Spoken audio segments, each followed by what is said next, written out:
You're listening to the B&H Photography Podcast. For over 40 years, B&H has been the professional source for photography, video, audio, and more. For your favorite gear, news, and reviews, visit us at bnh.com or download the B&H app to your iPhone or Android device. Now here's your host, Alan Weitz. Welcome to the B&H Photography Podcast. Remember, we love to hear from our listeners, so drop us a line. Tweet to us with hashtag BHPhotoPodcast, and be sure to subscribe and leave us a review on your iTunes podcast app. It really does help. On today's episode, we return to the Optic Conference for an inspiring conversation we had with travel, editorial, and documentary photographer Eric Kruszewski. Eric has a long list of credits that include National Geographic Traveler, CNN, New York Times, and the World Wildlife Fund, but it wasn't always that way. We talk with Eric about how he made a mid-career switch to photography and the thoughts, planning, and action that went into that successful transition.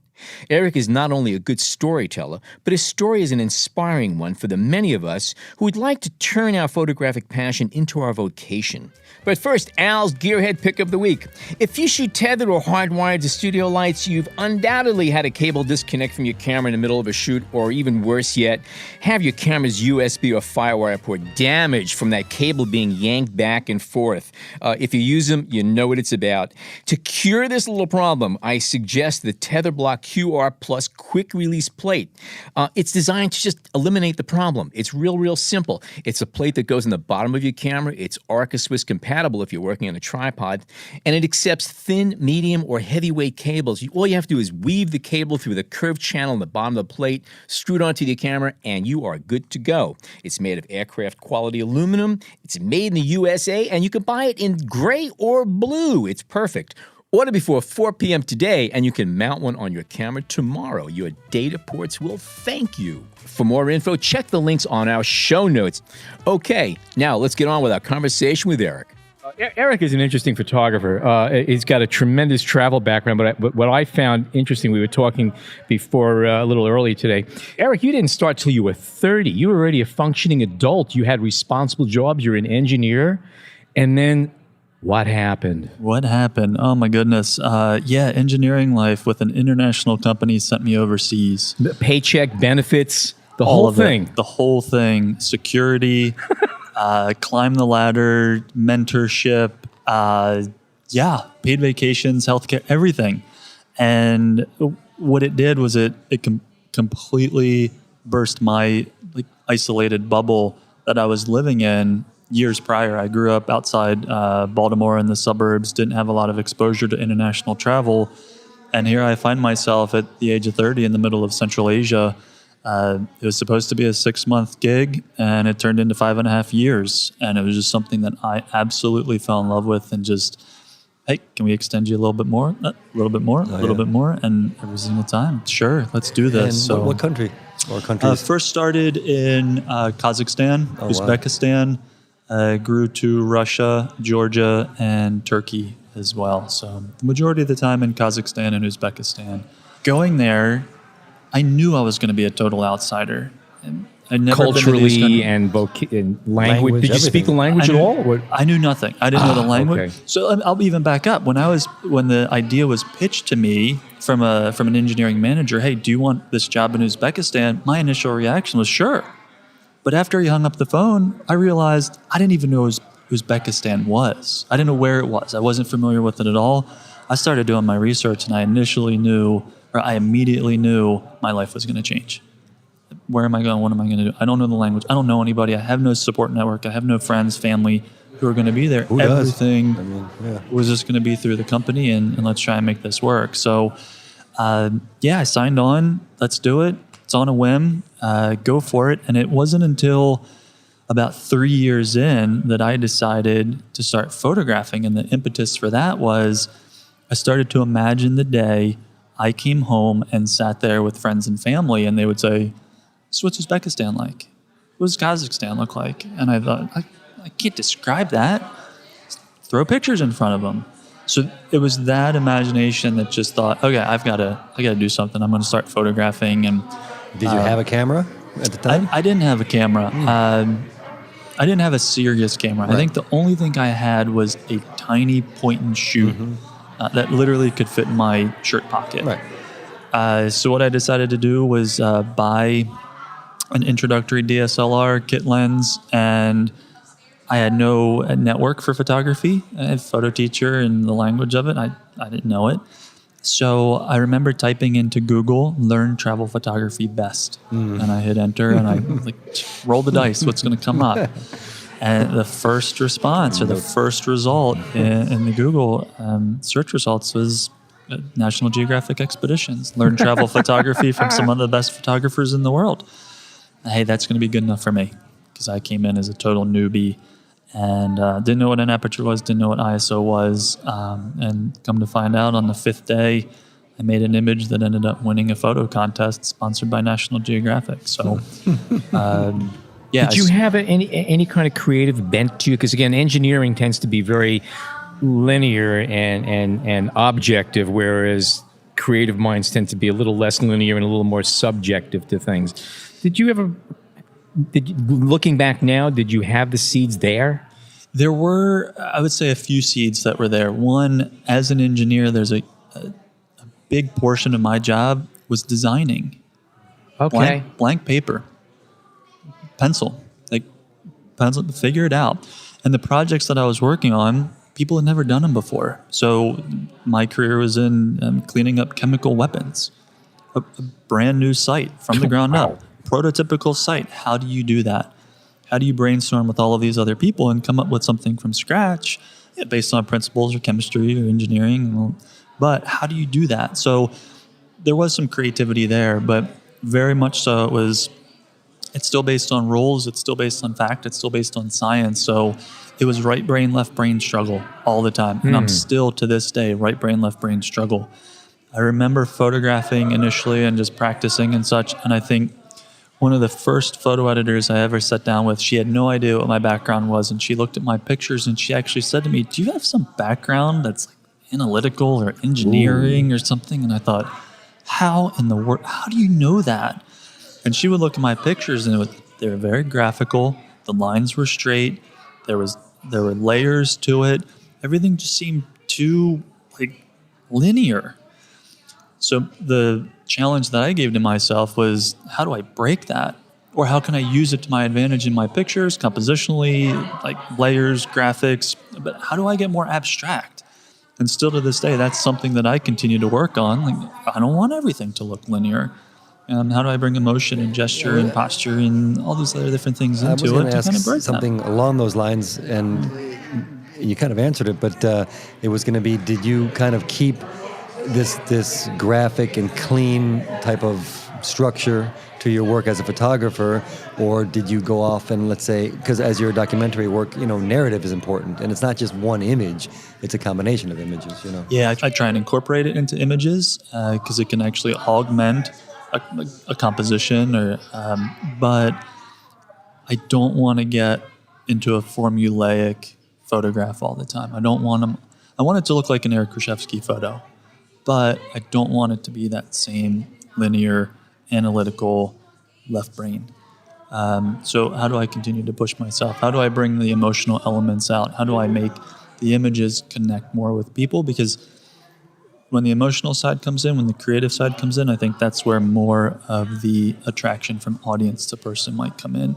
I want to be, since I'm being more of a human interest storyteller, documentary person, it's the individual that I'm photographing. It's their story that I'm most worried about, that I'm most concerned about, that I care about.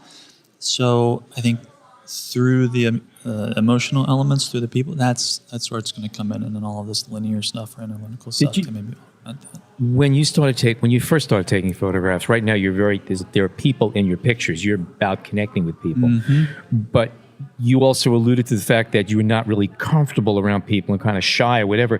So were your original photographs, when you first started going out there, was it of places, or did you automatically start forcing yourself to confront people? How'd you deal with that? So the first trip I took with expeditions was to India. Okay. And even though I was with a wildlife photographer, he'd been photographing cultures for over 2 decades. And we were on the streets of India. We were in villages. We were in people's houses. We were in the markets. We were in their shops. You can't help but being in people's faces there. You cannot avoid it. For they're going to be in your yours. face, right. yes. Because it You have is to have a just- reason. You have to explain your reason. People have to know your reason. And Exactly. you got to communicate that. Yeah. So I learned that right from the get-go. I learned it was actually day 5 when I made this picture and we walked up. There was a family, and there were street performers. And I remember about 10, 12 feet up, there was this young girl. She was a tightrope walker, and the family is standing around, and then all of these travelers are standing around watching her perform. She was the breadwinner of the family. It was this very, very busy travel site. And I remember being told the day before, look at things in a different way, totally different perspective, be respectful. And if you think you need to ask permission in this culture, do it. And I remember connecting with her father. I didn't speak the language, but it was just eye contact. It was the nod of a head.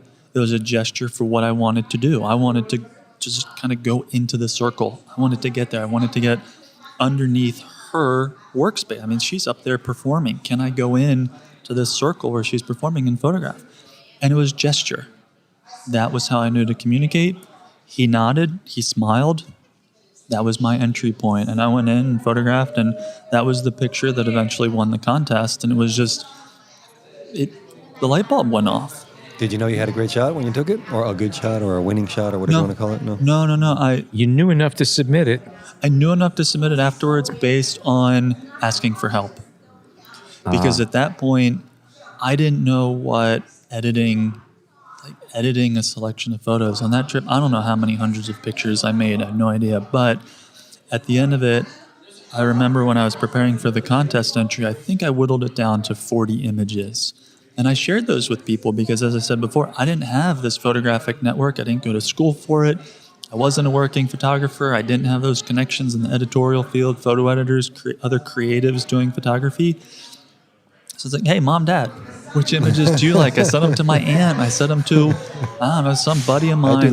I do that with my kids, actually. Yeah. Which one do you like better? What do you respond to? Yeah, absolutely. What elicits something from you? What connects with you? And that's what I did. So let me ask you, for the most part, when you showed these pictures to other people, were you surprised or encouraged or discouraged by what they said was the best? Because I know quite often for me, there are pictures that I've taken that I just think I'm a genius, and people just skip right over. And I find that there are times like on Instagram, I get a lot of likes for a picture that I was even shot enough and, now let's put it up. And that's what touches people sometimes. It is. And you never really know what image is going to resonate with somebody else. Are you sharper at doing that now? When you edit now, do you think you're hitting it more in the head, or you still have doubts of? Well, I mean, I think we all do that. I think there's we all always a have- little bit of doubts. I think there's always a little bit of doubt with me. I don't mind sharing my work. I don't mind showing my mistakes because I'm just going to learn from them. I don't mind showing a raw take because somebody might learn how I see or how I assess a situation, how I work a scene, and they could say, well, did you ever think about this? Maybe I didn't. Maybe I just learned something. Maybe in my next assignment or the next expedition, I could do something differently and come back with more unique images or something. So I think we always say that we're our own worst critics as photographers, as creative people. So yeah, I have self-doubt about what I'm making and what I'm producing. But I think in that feedback loop, I learn a lot about not only the images I made, but why I'm doing it, who I am, what's the story that I'm telling. And I think that's important. I don't want to work in a vacuum. Yeah. Do you think there's something about your background, your engineering science background, that made it easier for you to approach, well, in this case, it's your family, maybe it's a little easier, but to say, hey, what do you think? And kind of lay your soul bare, because that's hard for people, It's very hard for people. And with that background, a lot of it was brainstorming. Mm-hmm. These are projects that we're undertaking. We haven't done them before. So Throwing out ideas. Throw out ideas. What's going to work? What isn't going to work? What are we going to test? What are we going to figure out? What kind of conclusion are we going to come to? So with photography or storytelling or editing, it's very subjective. So yeah, you have to have a little bit of thick skin. You have to be able to take that feedback, that criticism, and learn from it, embrace it, hopefully, and then adapt to it, continue to grow. Whereas the technical side, you take that feedback, and you're either going to get, it's more of a black and white, I think. Is this going to work based on the science, or is it not going to work? So that's something that I continue to play with and try and understand and integrate into my work all the time. So your engineering background is beneficial to you. Yeah, plus I'm really organized. I think it's interesting because there are a lot of creatives that I know that really have zero technical background, and just getting the camera to do what they wanted to do is a major accomplishment. Whereas I would imagine that you coming to photography, you're systematic and everything like that. You look at the camera, you're able to figure, okay, here's what this does, and it affects that, and you're able to relate aperture and shutter speed, the relationship between the two, probably better than a lot of photographers initially, because it's all abstract. It's abstract. As soon as you hit math, we're lost. Yeah, I have to be very careful about when I teach. I have to be very careful about who's on the receiving end of that. One of the first questions I'll ask if I'm teaching the relationship of ISO to shutter, the first thing I say to them, are you good with numbers? Do you like numbers? And they're like, oh yeah, I love math. Okay, well let's do it this way. Let's understand those relationships for the exposure triangle, or however you want to teach it. So that, if I double my shutter speed, what's going to happen to the ISO? How do you compensate for that? And some people, boom, they get it right away. Other people who might be more creative-minded, it's come up with an alternative solution. When you blink your eye, okay, well, that could be the shutter speed. When you walk from a dark room to a light room, what happens to the iris? Okay, well, that's kind of like the aperture. You're adjusting things for the amount of light that you're walking into, those kind of situations. Difference between RAW and JPEG and all that kind of stuff. So I try and integrate that into some of the teaching that I do when I'm on expeditions and with students and adults. So going from going from that first experience and that first workshop, and when you're in India and you're taking this image, did you know then that the idea of a longer term project or documentary series is what you were interested in, or was it more about capturing a few images that would still tell? Well, I guess you wanted to tell the story to your family, let's say, about your times there, but was that always part of it, or did it come later? Initially, I remember when I left India, I was leaving India, I went up to the photographer, the expert, and I said, I want your job. You can say his name, Steve Winter. If you don't mind. Because I'm sure Steve Winter. Mind. I'd be happy. So Steve Winter and then Sharon Geinup, those were the two experts for the initial part of the trip. Steve, probably over 25 years now, photographing with National Geographic. Sharon, extremely talented photographer, also a writer, more so an author now. And then on the back end of the trip, I learned from Nevada Weir, who is based out of New Mexico, extremely talented travel photographer. So, Steve, he inspired me to explore. He inspired me to break down barriers. He inspired me to travel more. He gave me more confidence. He pushed me out of my comfort zone. He was so giving of his time. And Sharon as well. All of them. There's absolutely wonderful. And I keep in touch with them to this day. I know Sharon is now based in Washington, D.C., and we get together and we have cookouts and we brainstorm and talk about things. And it's great that 9 years later, I can call her up and say, hey, let's throw something on the grill and let's catch up and talk about that stuff. So, but initially, I think those three helped me discover a love for travel and storytelling and photography. And it was very much people-based, human interest stuff, going into those different cultures and getting into lives and understanding how people live and who they are and what they do, or why they do what they do. I think it was much later on in life that, and in my career, that I started to dig into a longer-term project. Did your engineering work not provide you that same kind of avenue to explore cultures and to meet with people? Or were you kind of doing it anyway, and photography was just a more creative outlet? Photography was just a more creative outlet. In my work, I interacted with people from all over the world, and I also had so many opportunities to travel as an engineer. So that I think what happened is I just fell in love with something. I absolutely fell in love with photography. And I remember coming back from India, and it was within weeks that I booked my next trip.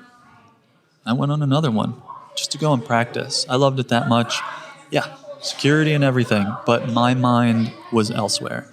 And I remember sitting in conference rooms and meetings, and I tell people there was this big atlas on the wall, and I would just sit there and daydream. Where can I go? Where can I see?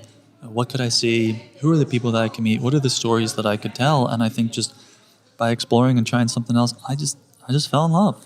Really just fell in love. And what was the first, let's say, series, the first photo story that you told?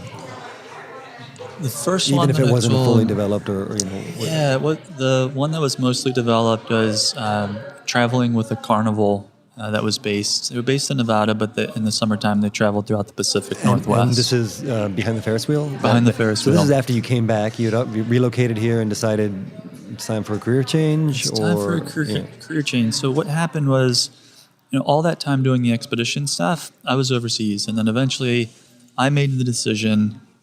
The time came where I had to decide on my next job: stay overseas or come back to America. And I decided to come back to America with a different assignment, a different project with the engineering company. And I chose that because I thought, okay, in 12 months or 18 months, when I feel like I'm ready to go out and do photography full time, I'm going to be in America in a place that I felt like I was a little bit more comfortable with. And then I could start my career. So I joined a project in Washington State. And the thing that really inspired me there is the feeling that I had overseas. I didn't fit in. I was an outsider, very much an outsider. It was very difficult to assimilate to the culture, be accepted in the culture. I tried my best. I learned the language. I always hung out with the local people, shopped where the locals shopped. I lived where the locals lived. And I tried really hard to do that. But coming back to America, I felt still like a fish out of water. Overseas, I was a fish out of water. I came back, I felt like a fish out of water. Because of that reverse culture shock. Being away from America so long, I wanted to explore what Americana was like now. And to do that, I started photographing subcultures, just little demographics, groups of people where I could use the camera to try and understand what I was thinking, how I was feeling, but also making images and telling their stories. Did you research and consciously decide that you're going to look to these subcultures or specific ones, or the carnival, traveling carnival, or it just fell unfolded? Into it? It really unfolded. The first step I took to start to uncover this idea about photographing these subcultures was a cross-country trip across America to get out to Washington State. And it was at that point where I ran into my first ever rodeo in Wyoming. And that experience of seeing this unique subculture, the sport, the pageantry, the grit, the dirt, the characters, the cowboys, it totally diverted my entire trip. And I backtracked and I went to other rodeos. I went to Native American reservations where they were having powwows and Native American rodeos. And I just continued to photograph it. And it wasn't until probably a year and a half later now, when I was getting ready when I had made the decision, I'm going to go out and change careers, that I was sitting at a fairground that had rodeo activities, but there was a carnival there. And I was sitting with one of my engineering buddies, and I said, how in the world do they do this? Yeah. Every week, week in, week out, assemble these rides, these games, pack it all up, move, do it again, and they do it for months. Who are these people? And I was just absolutely fascinated. And she said, you know what? I know somebody that just married into this carnival family. Usually you don't brag about that. Yeah. It was an eye-opener. It was an eye-opener. Just that statement alone had me fascinated. Yeah. What was it about the people or the family or the culture that somebody would marry into that and explore that? And then that just fueled the fire for me. I want to meet these people. Who are these people? Not only the work and the enviorment and how they live, but and so was that your in then? Is that the person that you contacted? That was my in then. Yeah, and it took a little while. Courted each other, and hey, here's what I do, and this is the idea I have, and it was a family-run business. Imagine a photographer coming to you and your family and saying, this is where they live, this is where they work, this is where they sleep and play, this is everything. It's all on the road. And imagine somebody coming to you saying, hey, can I kind of be part of the family and can I photograph your life? I recognized it was a huge ask on my part, and it was a huge trust on their part that I'm going to come in and kind of do it justice. But what I kind of pitched to them was, I'm going to show the reality of it. I'm going to show how hard it is. I'm going to show how fun it is, or I'm going to show how boring it is, or how repetitive it is. Like, I'm going to show the family structure, the life, the environment, the culture around it. And was there one person that you had to kind of explain that to, and then it all kind of trickled down to the rest of the folks, or did you have to kind of re-explain yourself to every person along the way? There were 2 generations within the family that I sat down with and I talked to, and I showed them pictures from India and Bhutan and all these different places where I had been. Basically, my makeshift portfolio at the time. Established credibility. Yeah, this is what I see. This is how I photograph. But it was really, I think, just really connecting with them and saying, I want to understand who you are and what you do. Will you allow me to do that? I'm just curious. I'm following a curiosity. Right. That's what I'm doing. And then eventually they said, yeah, come along. And I did. How long did you Reluctantly? stay on this trek? 3 months. 3 Okay. continuous months. Living and Once- traveling completely with them or separately? Totally Like, with them. okay. They had an extra truck. They had an extra camper. Uh-huh. And I lived out of a camper. I drove the truck from A to B. Sometimes I'd pull the camper. Sometimes I would pull the ice cream parlor. Sometimes I would pull the ticket booth. So you're working for them a little bit too, I mean, in that sense. I mean, Yeah, not one- for them, but, you know. Yeah, one day Kinda a paying your week. It dues, was pay my dues. And it was interesting because then I really got a sense of it. It's not like I was driving my own car and living in a hotel and popping in when the Exactly. light was good and Exactly. leaving during the day. I was in the campground, the boneyard as they call it, Oh, yeah. and I was right there with them. That's how you build up boneyard? trust, The boneyard. Yeah, the things you learn. Right there with them. Yeah, it's the things you learn. Yes, How do they really do it?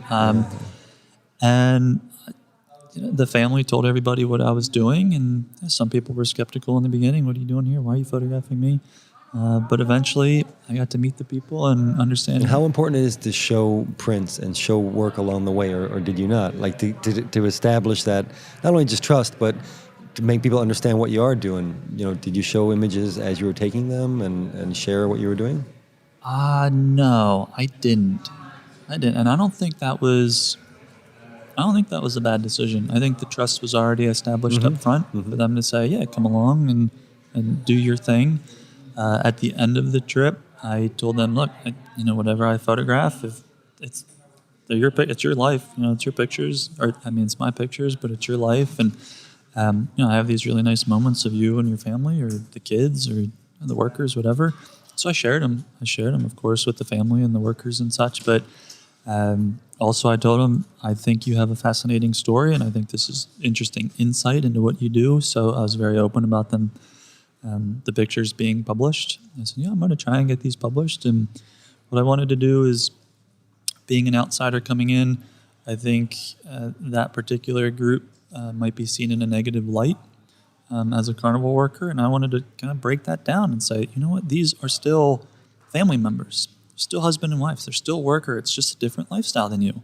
But guess what? There's hopes, there's dreams, there's relationships, there's fights, there's happiness. There's hard work. There's blood, sweat, tears. Like I'm going to go and show that. Same thing that I experienced, just in a completely different lifestyle, just like it was overseas. When it came time to the publishing, or to begin the idea of publishing the work, was there any kind of change in attitude from the people that you were photographing, or any sense of, what, we really don't want this to be seen? Or did the issue of money come up? Did you have releases signed? Was any of that involved? No, not at all. They were totally on board. Anytime it got out into the world, I think the first time it was published, it was done by CNN. And I was interviewed by one of their reporters, and basically the conversation that we had is very similar to the one right here that we're having. So it was very honest, upfront, forthright. This is what I did. These are the people that I encountered. Here's some of their stories. And that's the light that I photograph them. They are humans. They're families. They're workers. They're spouses. That's who they are. Can we talk a bit about the idea, and we are talking about it, but the idea of being an outsider in, because it's the dance that all, documentary photographers, even news photographers, less so news photographers, because you're usually an outsider. And that's kind of established. But when you're doing a documentary, and obviously when you're driving the truck, you're part of the team to some degree, but you also have to put up the camera sometimes and be, have that other relationship. And how do you balance that? That's a really good question. It is a tough balance. I think it's got to be established right up front what your intention is. And what's priority for you, what's too. priority? Yeah. So I'm very open and honest when I approach somebody. This is why I'm interested in you. It all starts with the conversation, though. Yeah. I think before I ever pick up a camera, there's a really good conversation that happens. So I get to be the role of listener. Usually I'm the role of listener when I first start. I want to know you. I want to know your story. Because how do I know what to photograph if I don't know the story? I need to hear that from you first. So, there's definitely an open rapport before I ever lift that camera for something that's more long-term like that. I know street photography, you see a moment, you lift the camera, boom, you try and make an image. That might be one of the hardest things for a photographer to do. I know I find it hard when I have to go into this kind of situations to put the camera down and just be there and just get to experience it. And you know when it's okay to pick it up. Sure. But putting the camera down in the first place can be difficult. You say, I got to take pictures. I got to do this. No, you don't. It takes a lot of confidence, in your own work and in the process to be able to not take the photo because you so much want to and you're afraid you're going to lose a moment. But if you do it a lot and you have that confidence, you'll know that the moment will come back or a better moment will come back. I have a very good friend who wants to take me out to this area of Far Rockaway he discovered.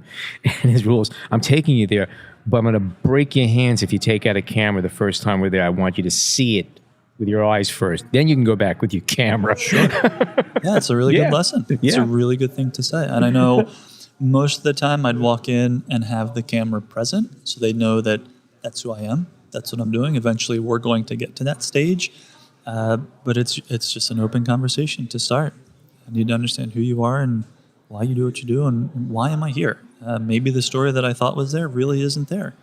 And then we move on. But most of the time it's uncovering that. And sometimes the photos or the videos that follow that trajectory. But other times as things unfold, the story might change. And always having that dialogue and the understanding and being on the listening, receiving end, they'll tell you in certain way, you'll know when it's okay. Yeah. You'll know when you can start to pick up the camera. On that same topic, do you know when you're finished with the project? Like you said, you were on the road for 3 months. Was that at the end of 90 days, I have to move on to the next thing? I have other obligations? Or at that point did you say, no, I got what I need. I got what I came for? At the end of 3 months, there were a couple factors. One, I felt like I had done it justice. I felt like I had spent enough time with them and really captured what was there and captured those moments and captured the elements of the story and who they were. I know also because just prior to that story is when I changed careers. So there was also something in the back of my head saying, you have to start making money from photography now. Right. You no longer have the security of engineering. Great being a carny, but now I got to get back to work here. I got to move on as well. So there was this balance. I had this huge library of images photographing almost every single day in the same environment. So while you were on this, did you focus solely on this project, or did you pull the truck over to get a great sunset here and there, or just no? I focused on this project. Yeah, I did. I was all in. I was all in, and I think at the end of it, after those 3 months, I eventually moved back to Maryland. I was 35 years old. I moved in with my parents again, just to build a foundation and figure out how to manage a business of photography. And how long between that wrapping up the shooting did you first find an outlet for it, or first publish the work? And how'd you go about that? So I was really close to the work. Now I was in it every single day, and I tried to edit it myself, which I learned was not the smartest thing to do. Because I remember I put together an edit, and I wrote to a few editors that I had met in workshops. I had attended a couple photo workshops. I said, hey, can I meet you for coffee? Can I stop by the office? Can I show you this work? And quite often, I'd say almost every single meeting, they looked at that work and they said, you spent 3 months with them and this is what you have? And I was devastated. I was shocked. I was like, man, maybe I didn't do it justice. I really didn't. And then I reached out to an editor, photo editor, and I said, I have this body of work and I need help looking at this and dissecting it. I've been engrossed in this for way too long. And I took a step back and I shared the majority of the images with somebody else, and the pictures that were discussed and pulled and why and the stories behind them, that became the edit.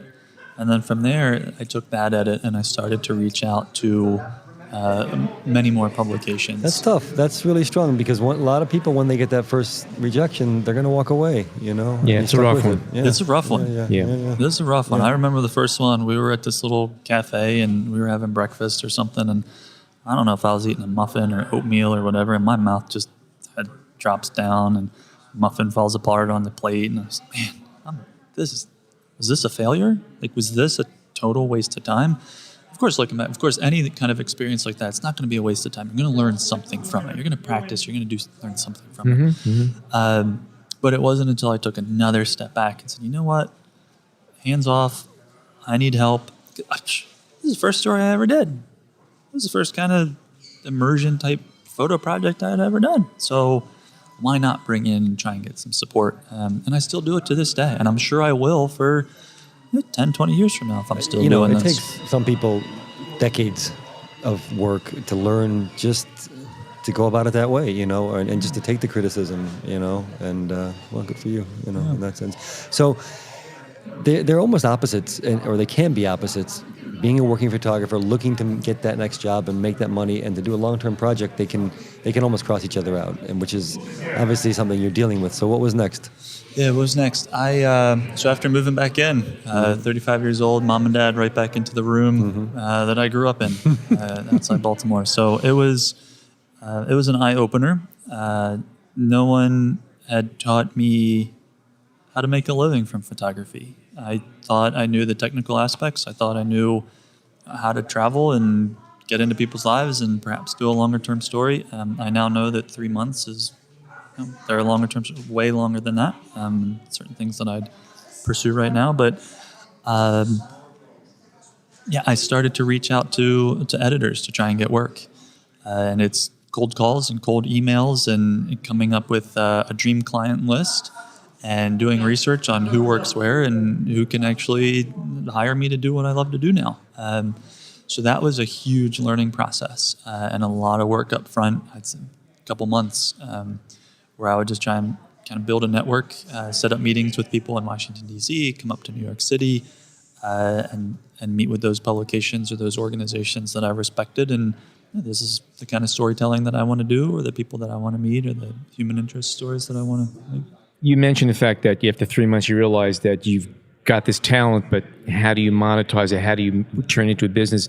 That to me has always been a very, very significant issue. I went to 2 art schools. They didn't teach us anything about business. And that to me was, I think, a huge mistake that they did not back then consider it important. It's very important. And unfortunately, most creative types are horrible when it comes to organization and finance. So was there anybody in particular that you turned to? Because, man, I imagine you had some kind of structure because you worked for 10 years as an adult, and now you're off as a creative, which is just loosey-goosey. So is there any one person in particular or a place that you turn to, say, how do I make this work as a business? Or did that maybe come along as speaking with editors and stuff, or it just I think it fell came into more, place? I think it came more from speaking with fellow photographers. Okay. So when I came to Baltimore and returned home, I still didn't have a network. A funny story, the first assignment I ever got from an editor was just after I moved home. And this editor said, hey, can you go and photograph this guy? It was a CEO of a startup in Baltimore, and we want this big production, and we want lights, and we want extras from his company, and we need action and motion. And I thought, my initial reaction was, sure, yeah, I can do this. I'd never done it before. Right. I'd never lit a portrait or produced a shoot for a glossy magazine. And I said, yeah, sure. And I instantly thought, well, who's going to help me with this? I looked around. Who's my network? Hey, Mom. Hey, Dad. What are you guys doing next week? Me. So, you hold a C-stand. so from that moment, I thought, man, can you hold a light? When I say feather it, do this. When I say increase the power, do that. That was my first gig. They came with me on my first gig. But that's how supportive they were. That's great. That is awesome. It really is. Yeah, we'll do anything. If you need help, sure. They were retired at the time. We just want you out of the We house. want you out of the house. We want you to make money so you can pay rent. No. We love you, son, but So, yeah, I started to reach out to photographers in the area and just, hey, can we go out? Can I pick your brain? Can we grab a beer? Can we go for a walk? Whatever. Do you need help? Can I assist you? And then those kind of things just led to conversations on, you know, how do I get work? How do I get paid to do this? How do I reach out to to editors? How do I do that? How does this really work? As we're listening, and we're going to cut this out. I'm trying to formulate the theme of the show, and it's pretty great in the sense that we're talking about starting a career. Really, I mean, the beginning of a documentary photographer career. Which, you know, how many documentary photographers have careers in the world? Not too many, right? I mean, so who exactly did you reach out to when it came to editors and the kind of publications you did respect and you were looking for work with? Who were they? I think my dream client list was National Geographic Traveler. I think at the time, the Wall Street Journal, the New York Times, World Wildlife Fund, like a Doctors Without Borders, a Red Cross, organizations that told quality stories and did quality work that I respected, things that I wanted to be a part of. I probably have that list somewhere back in the archives. I wanted to be working for clients that I respected, and for an audience that would respect the journalism and the photography. But you did jump to the top of the list because those are it doesn't get much higher than those. You know.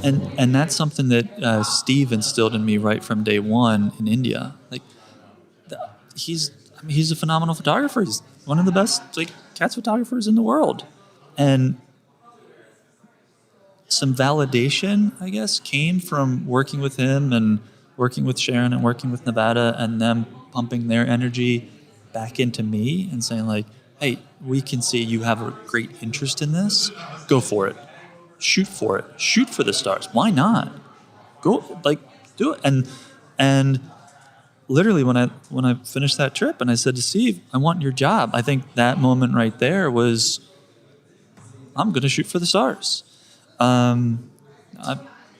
I've been doing this for 5.5 years now, and I've worked for all sorts of different people, and I've been hired to photograph a birthday party of a 1-year-old from just somebody who likes my work, and I've led for National Geographic expeditions, and just being able to connect with people and photograph and just do what I love to do. That's great. But yeah, I created a list. I reached out. I did a lot of research online, tools like Facebook and LinkedIn, social media aspects or social media outlets where I could figure out who's where and how does this work. And then there were a few photographers in the Baltimore area who were nice with their time, and I could sit down with them over a beer and say, how does this work? It's a stock agency. How do you get represented? How do you make money on stock? How do you make money? Even more so now, 2017. How do you make money on stock? But how do I write a contract? Or how do I license an image? Or how do I get paid to do what I know I love right now, the nuts and bolts of it? So it was a mixture of a lot of stuff. Just trying, doing newsletters, sending a letter, handwritten letters, setting up meetings, being introduced. The work you were showing was a combination of things, or was it mostly the carnival and rodeo work? Or in the beginning, it was the carnival work, the rodeo work, some of the stuff from expeditions. Yeah, it can be hard though, because when you're starting, especially, and I went through the same thing where you want to kind of show everything that you can do, a whole spectrum. But that's not often what editors want to see. Often that works against you. Yeah, absolutely. It does. Yeah. So, and I had to learn that too. I didn't know what it was like going in for a portfolio review. It makes sense now. Show the work that you're passionate about, that you want to do, that you want to be hired to do. You actually said something very important that I think is for a lot of people starting out. You might have a lot of pictures you like, but only show the stuff that you want people to hire you to do. Because you might have a picture, you might say, I need filler. You don't need filler. You need good pictures with a goal in mind. And again, don't show pictures of shoes if you don't want to shoot shoes. Absolutely, yeah. Show the work that you want to get hired create. And what's the ultimate assignment that you want to be hired for? What would you consider a dream assignment? Because you've been to good places already. You've done more in your short time, relatively short time, than most people get to do in a lifetime behind a camera. What would be the dream assignment? I would love to shoot for the stars. I would love to do a long-term feature story for National Geographic magazine. I would. I would love to come up with an idea, hash it out with an editor, brainstorm it. How do we approach this in a unique fashion? How do we get access? Everything that I've kind of been building up to. And yeah, I'm constantly trying to think of new ideas or things that align with their mission. But that same dream job could apply, I think, to any kind of client. There was a client that no one would ever know, really, that 2 years ago I spent an entire year telling people stories, LGBT people in the Catholic Church. And I was hired to be in 9 different people's lives and produce a series of videos about how the Catholic Church has affected their lives and what one particular kind of progressive priest is doing to help them and the overall community in an affirming way. And that was fascinating. That was kind of a dream assignment because over an entire year, I'm just documenting and I'm telling stories and I'm fascinated with who these people are and what they're doing and the transitions that they're going through. And the challenges they have. So, and hired by a news outlet or hired from within? Hired from within. Yeah. Yeah, let's work together and tell these stories. Yeah. So if I look back at that dream client list, and it was number one was probably National Geographic magazine. That's what I was exposed to when I first started out, going on that expedition to India and hanging out with Steve, Sharon in Nevada. And these are pretty phenomenal stories. So we jump forward a little bit. Small jobs are coming in, this and that. You're piecing things together. You're getting a long-term video assignment, and you're able to do the video work, which is also obviously something that photographers need to do now. From the time I left engineering, somebody said to me, you should learn video. You have more to offer to a client. You can be more flexible. You can tell stories in different ways using photo and video. So when doing the carnival work, I remember calling up a guy who got recommended to me. I was in Seattle, Tim Matsui, who's a phenomenal storyteller. And I remember calling him up and I was like, hey man, you do this great video work. Can I drive to Seattle and take you out for pizza and coffee? And can you teach me video? And he said, sure. Stranger. At that point, yeah. Total stranger. But it's going to have to be a large pie. Big pie. Yes. A lot of toppings. Cappuccino only. But these are just how do you learn it? Yeah. I don't have a classroom. I don't have a teacher. And there were certain people along the way, like Steve, Sharon, Nevada, Tim, and there's a laundry list of them that really gave backing and offered expertise and said, you know what, you're going to be on the other side of the country. I'm going to share. You're not my competitor. Let's sit down and hang out and hash things out and just kind of work with each other. Maybe I can learn something from you. You're going to learn something from me. That's great. So there were so many opportunities like that. A lot has to do with, obviously, you're a nice guy. You're a personal guy. Clearly, you're showing the fact that you have a passion and an interest and a dedication. You're going to follow through, and that speaks a lot to people. I think it does. Yeah. If you're so open about it, I think it's an attractive quality, and people are going to respond to it and be more willing to give back. If you have a choice between shooting stills or video, do you prefer capturing the story in an image, or does the idea of shooting video and telling a narrative, an ongoing narrative, appeal to you? Trying to capture everything in one image is what I'm drawn more to. Mm-hmm. I love capturing things in video. I'm not a huge fan of editing all of that footage, to be honest with you, but certain stories, I think, lend themselves more to one medium than the other. So that just has to be decided up front. How is this going to be distributed? What is the result, and how can that make an impact with an audience? And do you shoot video with a DSLR, or I are do. you shooting with Yeah, with DSLR. I I've dabbled with other cameras and cinematic cameras and such like that, but in my own. What are you shooting with? Yeah, that was my next question. Yeah, what's your gear? So my gear, I have Canon 5D Mark III. I have 2 of those, and then L-series lenses, several zoom L-series lenses. For a lot of my expedition work, I take the Fuji X-T2 and a couple prime lenses. Less intrusive, less intimidating. It's lighter on the back. I'm not an old guy, but after a 14-day trip carrying a bunch of gear, I start to feel it.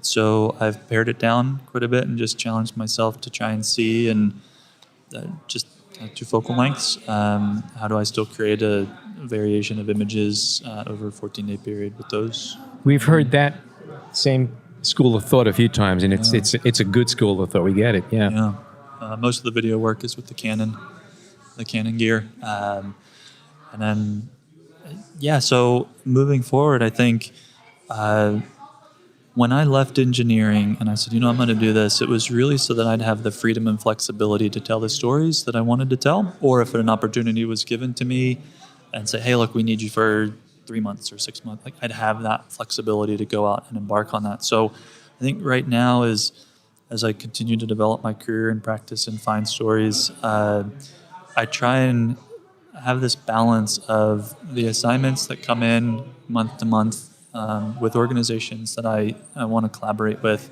but also having that free time and that free space to kind of brainstorm and figure out what I want to do with longer term stories. And it is a struggle. I mean, I still have to put food in my belly and keep a roof over my head.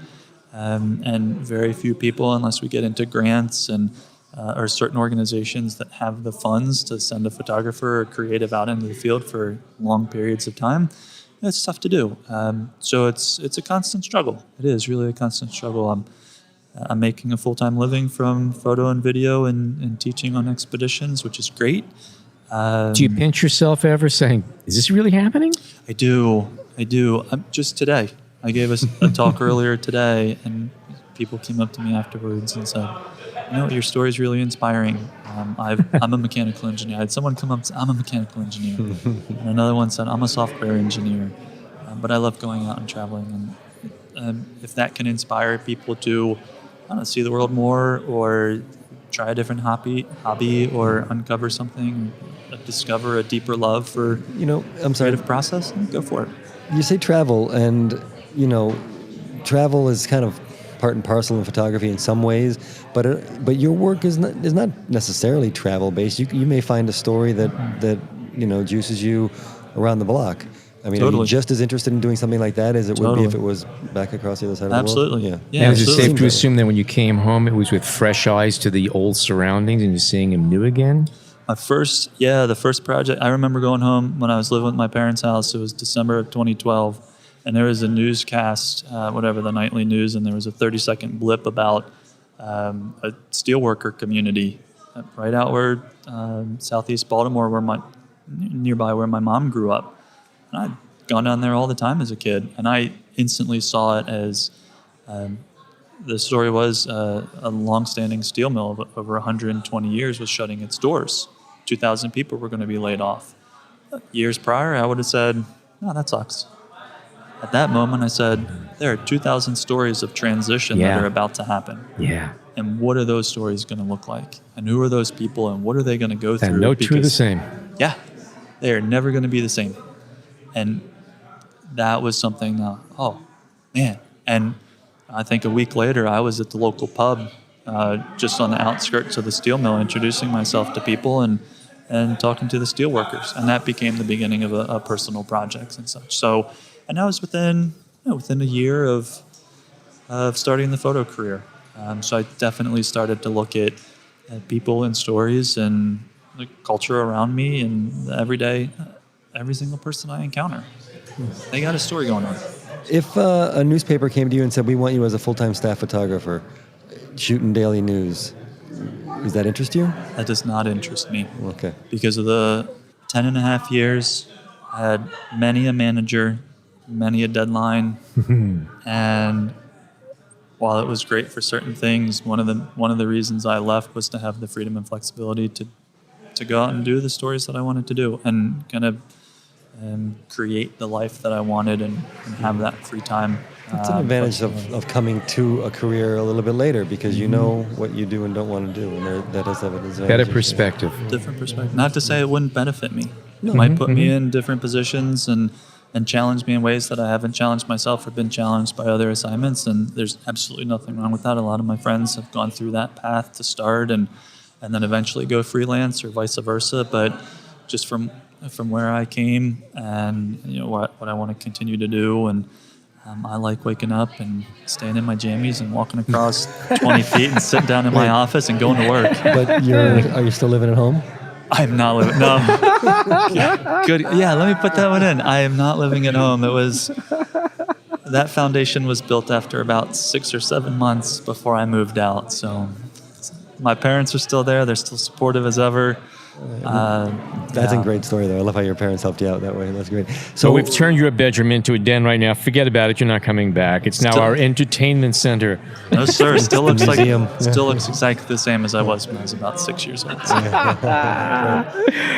Okay, Eric Kruszewski, thank you so much for joining us today. Really inspirational. Everyone has a unique story, and yours is really, really special. Thank you so much for joining us. You're welcome. It is inspiring. I mean, it is. It really is. I'm jaded, and I'm inspired by you today. You've made a lift. Where do we find you? Where do we find your work? Where do people find you? Instagram and websites? Yeah, everything. I think I'm the only Eric Kruszewski photographer out there. So, by the way, it's Krusz like zebra, EWSKI, Kruszewski, just like it sounds. Exactly. So if you can remember erickruszewski.com, that's my website. Go there, and then all of the handles for social media are the same, Eric Kruszewski. So. Wonderful. Fantastic. Definitely check it out, the work.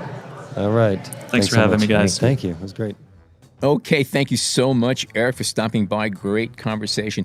If you want to see more of Eric's work, and I do recommend you do so, go to erickruszewski.com, and I'm going to spell that one for you. That's ERICKRUSZEWSKI.com, just like it sounds. In the coming weeks, we're going to be bird photography. We're going to be presenting an incredible segment of Dispatch, and we're going to be talking with rock photographer legend Lynn Goldsmith about her career and her new book on Kiss. If you already haven't done so, subscribe to our show so you don't miss a single episode. And as always, for John, Jason, and myself, thank you so much for tuning in today.